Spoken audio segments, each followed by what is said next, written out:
6장. 어느 날 예언자의 생도들이 엘리사에게 와서 이렇게 말하였다. 우리 숙소가 너무 좁습니다. 우리가 요단 강가에 가서 나무를 베어 그곳에 우리 숙소를 다시 지을 수 있도록 허락해 주십시오. 그래서 엘리사는 좋다, 가거라 하고 승낙해 주었다. 생도 중 하나가 엘리사에게 함께 가자고 권하므로 엘리사도 그들과 함께 갔다. 그들은 요단강가에 가서 나무를 베기 시작했는데 한 사람이 나무를 찍다가 도끼가 자루에서 빠져나가 강물에 떨어졌다. 그러자 그는 선생님, 어떻게 하면 좋겠습니까? 이것은 빌려온 도끼입니다. 하고 외쳤다. 그것이 어디에 떨어졌느냐? 하고 엘리사가 묻자 그 생도는 도끼가 떨어진 곳을 가리켰다. 그래서 엘리사가 나뭇가지를 꺾어 물에 던졌더니 도끼가 수면으로 떠오르지 않겠는가. 도끼를 건져내어라 하고 엘리사가 명령하자 그는 손을 내밀어 도끼를 건져 올렸다. 한 번은 시리아 왕이 이스라엘과 전쟁을 하면서 자기 부하들과 의논하여 진칠 곳을 정해 놓았다. 그러나 엘리사는 이스라엘 왕에게 통지하여 시리아군이 진칠 곳을 일러주면서 그곳으로 지나가지 말라고 하였다. 그래서 이스라엘 왕은 엘리사가 말한 그곳을 확인하고 철저히 경계하였다. 그 후에도 이런 일은 여러 번 있었다. 그러자 시리아 왕은 몹시 당황한 나머지 그의 지휘관들을 불러 모으고 반역자가 누구냐? 이스라엘 왕에게 우리 작전 계획을 알려준 자가 누군지 말하라 하고 노발대발하였다. 그때 지휘관 중 한 사람이 왕이시여, 우리가 그런 것은 아닙니다. 엘리야라는 예언자가 왕이 침실에서 은밀하게 말하는 것까지 이스라엘 왕에게 모두 일러 바치고 있습니다. 하고 대답하였다. 그때 왕이 너희는 가서 엘리사가 어디 있는지 알아보아라. 내가 사람을 보내 그를 잡아오도록 하겠다. 하자 한 사람이 엘리사가 도단에 있습니다. 하고 대답하였다. 그래서 왕은 말과 전차와 많은 병력을 보냈는데 그들은 밤에 도착하여 그 성을 포위하였다. 다음날 아침 엘리사의 사환이 일찍 일어나 밖으로 나가보니 말과 전차를 갖춘 군인들이 성을 포위하고 있었다. 그러자 그 사환은 엘리사에게 주인님, 이제 우리는 어떻게 해야 좋습니까? 하고 외쳤다. 그때 엘리사는 두려워하지 말아라. 우리와 함께한 군대가 그들의 군대보다 더 많다. 하고 이렇게 기도하였다. 여호와여, 이 사환의 눈을 열어서 보게 하소서.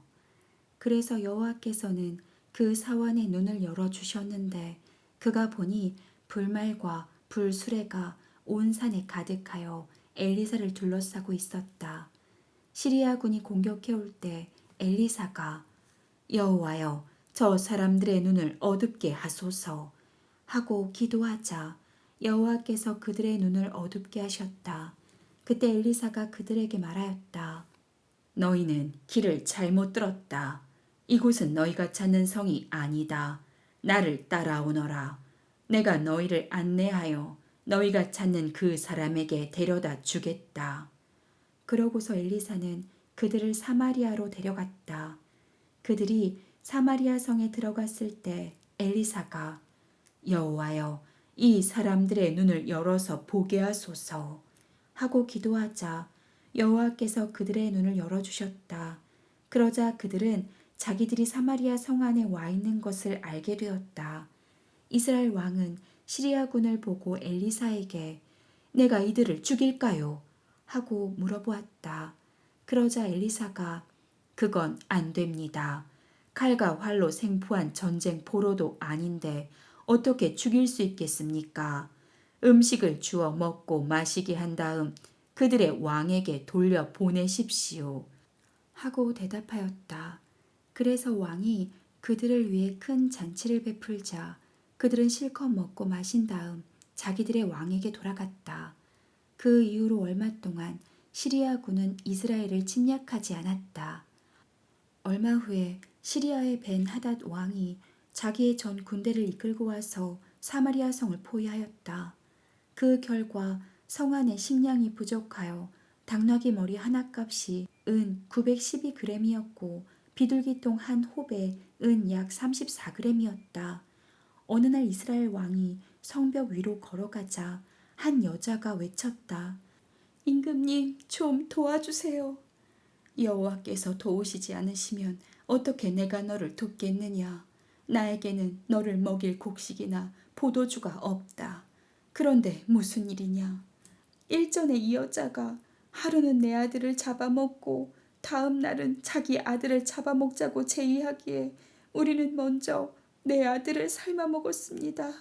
그런데 다음 날 내가 이 여자의 애를 잡아먹자고 했으나 이 여자는 자기 아이를 숨겨버리고 말았습니다. 왕은 이 말을 듣고 비통한 나머지 자기 옷을 찢었다. 그가 성벽 위로 지나갈 때 백성들이 그 찢어진 옷 사이를 보니 속에 삼베옷을 입고 있었다. 그때 왕은 내가 오늘 사밧의 아들 엘리사의 목을 치지 않으면 하나님이 나를 쳐서 죽이시기를 바란다 하고 외쳤다. 그러고서 그는 사람을 보내 엘리사를 데려오라고 명령하였다. 한편 엘리사는 자기 집에서 이스라엘의 장로들과 함께 앉아 이야기를 주고받고 있었다. 왕이 보낸 사람이 도착하기 전에 엘리사는 장로들에게 이렇게 말하였다. 이 살인자가 나를 죽이려고 사람을 보냈소. 그가 도착하면 당신들은 문을 닫고 그를 안으로 들어오지 못하게 해주시오. 왕이 곧 그를 뒤 따라올 것이오. 엘리사가 미처 말을 끝내기도 전에 왕이 보낸 그 사람이 도착하였고 왕도 곧 그를 뒤따라와서 이렇게 말하였다. 이 재앙은 여호와께서 내리신 것인데 어떻게 내가 여호와의 도움을 기대할 수 있겠는가? 7장. 그때 엘리사가 대답하였다. 왕은 여호와의 말씀을 들으십시오. 내일 이맘때에 사마리아 성문에서 가장 좋은 밀가루 약 7리터와 보리 약 15리터가 각각 은 11.4g에 매매되는 것을 보게 될 것입니다. 그러자 왕의 보좌관이 엘리사에게 말하였다. 만일 여호와께서 하늘에 창을 내고 곡식을 쏟아 붓는다고 해도 그런 일은 있을 수가 없소. 그때 엘리사가 당신은 그것을 직접 목격하게 될 것이지만 그 어느 것도 먹지는 못할 것이요 하고 대답하였다.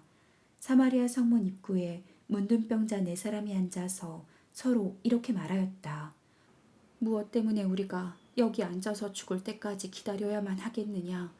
우리가 성에 들어가도 굶어 죽고 여기 앉아 있어도 죽을 바에야 차라리 시리아군에게 가서 항복하자. 만일 그들이 우리를 살려준다면 다행한 일이지만 그렇지 않으면 죽기밖에 더하겠느냐. 그러고서 그들은 해질 무렵에 일어나 시리아군의 진지로 갔는데 그곳에 도착해 보니 한 사람도 없었다. 이것은 여호와께서 시리아군에게 요란한 전차바퀴 소리와 말 발굽 소리와 그리고 수많은 군대가 진격하는 소리를 듣게 하셨으므로 시리아군은 이스라엘 왕이 자기들을 치려고 햇사람과 이집트 사람들을 고용한 것으로 생각하고 당황하여 그들의 천막과 말과 나귀를 진지에 그대로 버려둔 채 목숨만이라도 건지겠다고 그날 저녁에 도망하였기 때문이었다. 그래서 그 문둥병자들은 한 천막에 들어가서 먹고 마시고 거기에 있는 은과 금과 의복을 가지고 나와 숨겨두고 또 다른 천막에 들어가서도 그렇게 하였다. 그러나 그들은 자기들의 소행이 옳지 못한 것을 알고 서로 이렇게 말하였다. 이럴 수는 없어. 좋은 소식을 전해야 할 우리가 이렇게 가만히 있어서야 되겠느냐. 만일 우리가 내일 아침까지 이 소식을 전하지 않고 그대로 있으면 우리가 천벌을 받을 것이다. 자, 가서 왕궁에 이 사실을 보고하자. 그러고서 그들은 성으로 가서 문지기를 불러 말하였다. 우리가 시리아군의 진지에 가서 보니 아무도 없었고 말과 나귀들만 메어 있었으며 천막들은 고스란히 그대로 있었습니다. 문지기들이 이 소식을 왕궁에 전하자 왕이 밤중에 일어나 자기 신하들에게 가서 말하였다. 내가 그대들에게 시리아군의 전략을 말해주겠다. 그들은 우리가 굶주리고 있다는 것을 알고 지금 자기들의 진지를 떠나 들에 숨어서 우리가 성 밖으로 나가면 우리를 공격하여 생포하고 성 안으로 쳐들어올 계획을 세우고 있다. 그러자 한 신하가 대답하였다. 성 안에 남아있는 말 5마리와 함께 사람을 보내 시리아군의 진지를 살펴보고 오게 하십시오. 여기 남아 있는다고 해도 이미 죽은 사람들의 처지와 다를 것이 없습니다. 신하들이 전차 2대를 준비하고 정찰병을 대기시키자 왕은 그들을 보내며 시리아군의 동태를 살피고 와서 보고하라고 명령하였다. 그래서 그들은 시리아군을 추격하여 요단강까지 갔는데 길에는 그들이 급히 도망가면서 버리고 간 의복과 장비가 여기저기 흩어져 있었다. 그들이 돌아와서 왕에게 사실대로 보고하자 사마리아 사람들은 달려나가서 시리아 진지를 약탈하였다. 그래서 가장 좋은 밀가루 약 7리터와 보리 약 15리터가 여호와의 말씀대로 각각 은 11.4g에 매매되었다. 이때 왕이 그의 보좌관의 성문에 배치하여 통행 질서를 유지하도록 했으나 그 보좌관은 밀어닥치는 군중들에게 짓밟혀 죽고 말았다. 이것은 엘리사가 왕이 그를 잡으러 왔을 때 예언한 그대로 된 것인데 그때 엘리사는 왕에게 그 다음 날 사마리아 성문에서 가장 좋은 밀가루 약 7리터와 보리 약 15리터가 각각 은 11.4g에 매매될 것이라고 예언하였다. 그러나 그때 왕의 이 보좌관은 여호와께서 하늘에 창을 내고 곡식을 쏟아 붓는다고 해도 그런 일은 있을 수가 없을 것이라고 대꾸하였다. 그래서 엘리사가 당신은 그것을 직접 목격하게 될 것이지만 그 어느 것도 먹지는 못할 것이요 하고 예언하였다. 그러므로 그는 엘리사가 말한 그대로 성문에서 군중들에게 짓밟혀 죽은 것이다. 8장. 엘리사는 전에 아들을 살려준 그 수넴 여자에게 이렇게 말하였다. 당신은 가족과 함께 이곳을 떠나 다른 나라에 가서 살도록 하시오. 여호와께서는 7년 동안 계속될 기근을 이스라엘 땅에 내리시겠다고 선언하셨소. 그래서 그 여자는 가족을 데리고 블레셋 사람의 땅으로 가서 7년 동안 살았다. 기근이 끝난 후에 그 여자는 이스라엘로 돌아와 자기 집과 땅을 되찾기 위해 왕에게 호소하러 갔다. 바로 그때 왕은 엘리사의 사환 게하시와 이야기를 하고 있었는데 왕은 엘리사가 행한 기적에 관해서 알고 싶어 하였다. 그래서 게하시는 엘리사가 죽은 아이를 살렸던 일을 왕에게 말해 주었다. 바로 그때 그 아이의 어머니가 들어와서 자기 집과 땅을 되찾게 해달라고 왕에게 호소하였다. 그러자 게하시는 왕이시여, 이 사람이 바로 그 여자입니다. 그리고 이 아이는 엘리사가 그때 살려낸 바로 이 여자의 아들입니다. 하고 외쳤다. 그래서 왕은 그 여자에게 물어보고 그것이 사실임을 확인한 다음 관리 한 사람을 불러 그 여자의 모든 소유를 돌려주고 그녀가 떠나고 없었던 7년 동안에 그녀의 토지에서 생산된 모든 농산물을 계산해 주라고 명령하였다. 한 번은 엘리사가 다마스커스에 갔는데 그때 시리아 왕 벤 하닷이 병들어 있었다. 왕은 엘리사가 그곳에 와 있다는 말을 듣고 그의 신하 하사엘에게 말하였다. 너는 선물을 가지고 그 예언자에게 가서 내 병이 나을 것인지 여호와께 좀 물어봐 달라고 부탁하여라. 그래서 하사엘은 나귀 40마리에 다마스커스의 가장 좋은 특산물을 잔뜩 싣고 엘리사에게 가서 이렇게 말하였다. 당신의 종 벤 하닷 왕이 나를 당신에게 보내며 그의 병이 낫겠는지 물어오라고 했습니다. 그래서 엘리사는 그에게 당신은 왕에게 가서 그 병이 나을 것이라고 말해 주시오. 그러나 여호와께서는 그가 죽게 될 것을 나에게 보여주셨소. 하고 대답하였다. 그러고서 그는 하사엘이 당황할 정도로 그의 얼굴을 뚫어지게 바라보다가 울기 시작하였다. 그러자 하사엘이 물었다. 선생님, 무슨 일로 오십니까? 나는 당신이 이스라엘 백성에게 행할 끔찍한 일을 알고 있소. 당신은 그들의 요새에 불을 지르고 젊은이들을 칼로 죽이며 어린 아이들을 메어 쳐서 죽이고 임신한 여자의 배를 가를 것이요. 개처럼 보잘것없는 내가 어떻게 그런 큰 일을 할 수 있겠습니까? 여호와께서는 당신이 시리아 왕이 될 것을 나에게 보여주셨소. 하사엘이 벤 하닷에게 돌아가자 왕이 그에게 엘리사가 너에게 뭐라고 말하더냐 하고 물었다. 그래서 그는 왕이 나을 것이라고 말해 주었습니다. 하고 대답하였다. 그러나 하사엘은 그 다음날 이불을 물에 적셔 가지고 가서 왕의 얼굴에 덮어 그를 질식시켜 죽이고 자기가 대신 왕이 되었다. 아합의 아들은 이스라엘의 요람 왕 5년에 여호사밧의 아들 여호람이 유다 왕이 되었다. 그는 32세에 왕위에 올라 예루살렘에서 8년을 통치하였다. 그는 아합의 딸과 결혼하였으므로 이스라엘 왕들을 본받아 아합의 집안 사람들처럼 악을 행하고 여호와께 범죄하였다.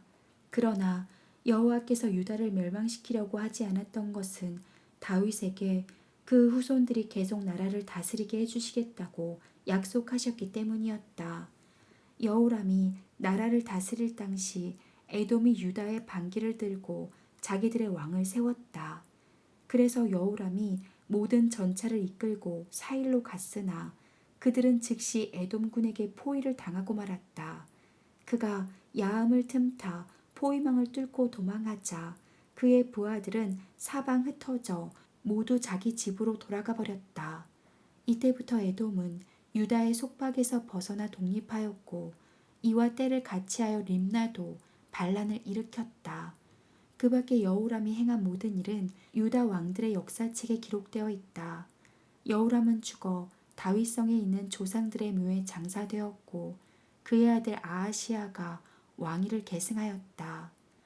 아합의 아들인 이스라엘의 요람 왕 12년에 여호람의 아들 아하시아가 유다 왕이 되었다. 그는 22세에 왕위에 올라 예루살렘에서 1년을 통치하였다. 그리고 그의 어머니는 이스라엘 왕 오므리의 손녀 아달랴였다. 아하시아는 아합의 집안 사람과 결혼하여 그들처럼 여호와께 범죄하였다.